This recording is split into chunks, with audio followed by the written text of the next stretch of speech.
सड़क हादसे में घायल हुए सहायक उपनिरीक्षक कैलाश मेंढेकर की शिकायत पर पुलिस ने कार चालक के विरुद्ध अपराध दर्ज किया है।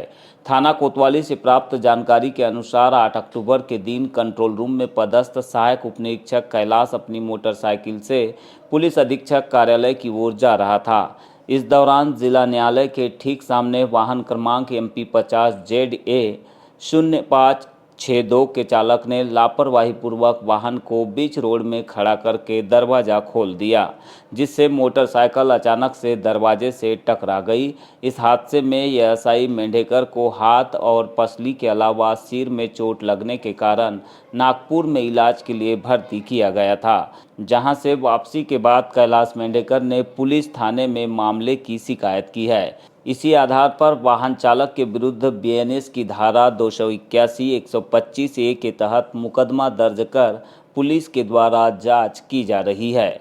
बताया जा रहा है कि संबंधित वाहन भरवेली सरपंच पति अनिल बिसेन का है, जिसकी लापरवाही के कारण ही यह हादसा हुआ है। इससे संबंधित कुछ CCTV फुटेज भी सामने आए हैं। मंगलवार को जनसुनवाई कार्यक्रम में कलेक्टर मृणाल मीणा, CO जिला पंचायत और अपर कलेक्टर के द्वारा लोगों की शिकायत सुनी गई। इस दौरान जिले के विभिन्न क्षेत्रों से पहुंचे ग्रामीणों ने अपनी समस्या को लेकर प्रशासन को जानकारी दी। परसवाड़ा और किरनापुर क्षेत्र के आदिवासी बाहुल्य गांवों से सरपंच और पूर्व सरपंचों के साथ पहुंचे ग्रामीणों ने बताया कि उनके यहाँ नेटवर्क की गंभीर समस्या के कारण लोग बहुत ज़्यादा परेशान हैं।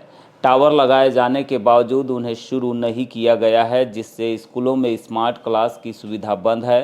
पंचायतों और अन्य विभागों में होने वाले ऑनलाइन काम नहीं हो पा रहे हैं और लोग आपातकाल में भी एक दूसरे से मोबाइल पर संपर्क नहीं कर पा रहे हैं। उन्होंने कलेक्टर से इस समस्या का निवारण किए जाने की मांग की, जिस पर कलेक्टर मृणाल मीणा ने तत्काल जियो कंपनी को टावर से इंस्टॉल किए जाने के निर्देश दिए। नेटवर्क का काम तो अलग रहा, कोई किसी प्रकार की बात भी नहीं हो रही है, जिससे हमारे क्षेत्र में इतने समस्या बनी हुई है कि इमरजेंसी कोई कॉल करना है 108 को करना है तो नहीं हो सकता। ऐसी स्थिति में हमारे क्षेत्र में कोड़का ग्राम है, वहाँ पर कहना चाहिए एक व्यक्ति को सर्प ने काटा, वो असुविधा क्या जैसे नेटवर्क नहीं रहने से उसको किसी प्रकार से सुविधा नहीं मिली और वो ख़त्म हो गया, जवान लड़का था। तो ऐसे हमारे क्षेत्र में समस्या बनी हुई है, जैसे कि किसान का KYC कराना है वो नहीं होता, और पंचायतों का काम बहुत सारे ऑनलाइन होते हैं वो नहीं होते। टोटल काम आखिर में बात तक के नहीं होते। हम लोग इतने परेशान हो गए हैं कि हम वही पुराने ज़माने में जी रहे हैं। क्या चाहते हो आप लोग? हम चाहते हैं कि हमारे क्षेत्र में जो BSNL के नेटवर्क टावर लगे हैं, अभी 2 टावर लगे हैं, मोहनपुर में और पालागोंदी में, और पहले सोनेवानी चौकी में लगा है एक, और कसंगी में लगा है।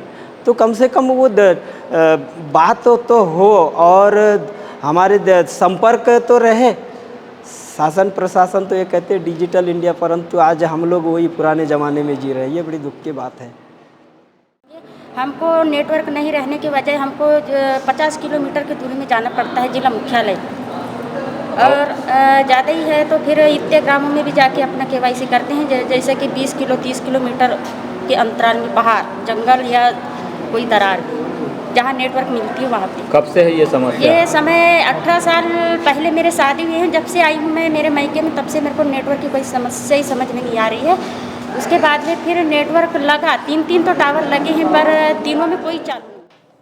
खैरलांजी क्षेत्र के मीरकपुर से पहुंचे अनिल वाड़ीवे ने शिकायत की है कि उनकी 1 एकड़ से अधिक जमीन पर मेसर्स DP राय के द्वारा कब्जा करके अवैध तरीके से मैंगनीज का वेस्ट मटेरियल डाला जा रहा है, जिससे उन्हें खेती करने में परेशानी हो रही है। उन्होंने प्रशासन से मैंगनीज कंपनी के विरुद्ध कार्रवाई करते हुए मुआवजा दिलाए जाने की मांग की है। काफ़ी समय से शिकायत कर रहा हूँ। कितनी ज़मीन पर कब्जा करके? मेरे इस 62 डिसमिल है सर, 62 यानी 1 एकड़ 24 डिसमिल। तो ऐसे कितने लोगों की ज़मीन पर कब्जा है उसका? ऐसा बहुत ज़मीन, यानी 8 तो 9 एकड़ की ज़मीन है सर हमारी वहाँ पे, पूरे परिवार की, लेकिन वो लोग नहीं आ रहे। अभी जस्ट बालाघाट कलेक्टर महोदय से भी हमने इस चर्चा पर विषय पर चर्चा किया तो उन्होंने जो आदेश लेटर 8 तारीख को 2024 को जो जारी किया था 8वें महीने में, उस पर किसी भी प्रकार से डीसी मिसेस राय के द्वारा किसी भी प्रकार से आदेश लेटर पर पालन नहीं किया है। तो कलेक्टर साहब के द्वारा कहा गया है कि खनिज अधिकारी को कि ये जो आदेश लेटर है इस पर त्वरित कार्रवाई किया जाए।